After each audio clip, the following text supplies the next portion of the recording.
জুলাই সনদ ও ঘোষণাপত্র প্রদান এবং বাস্তবায়নে সংবিধানে স্থায়ী আইন যুক্ত করার দাবিতে রাজধানীর শাহবাগে টানা দ্বিতীয় দিন অবরোধ করছে জুলাই যোদ্ধারা। বৃহস্পতিবার সকাল থেকে তারা এই কর্মসূচি পালন করছে।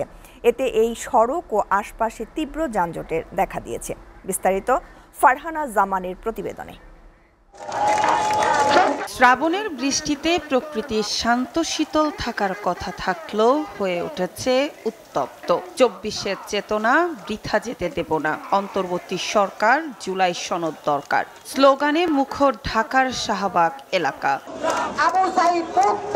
জুলাই যোদ্ধা সংসদ নামের একটি প্ল্যাটফর্মের উদ্যোগে এই কর্মসূচি নেওয়া হলো।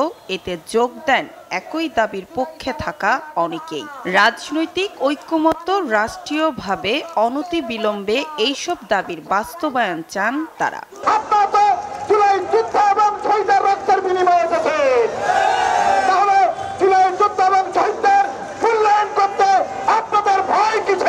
আমাদের ৩০শে জুলাইয়ের মধ্যে আমাদের যদি জুলাই সনদ এবং ঘোষণাপত্র যদি না দেওয়া হয় তাহলে আমরা রাজপথে নামব।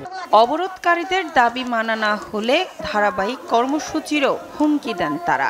আহতরা যারা আছে তাদের এখনো সুচিকিৎসার ব্যবস্থা করা হয়নি। আমরা চাই আমাদের জীবনের একটা নিরাপত্তার জন্য আমাদের জুলাই সনদ তারা বুঝিয়ে দিক। শহীদ হয়েছে যারা, আন্দোলন করেছে যারা, আহত হয়েছে যারা, আজকে এই পরিস্থিতি দেখার জন্য।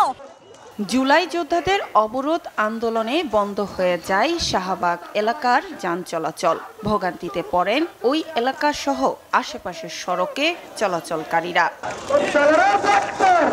ফারহানা জামান, এসটিভি, ঢাকা।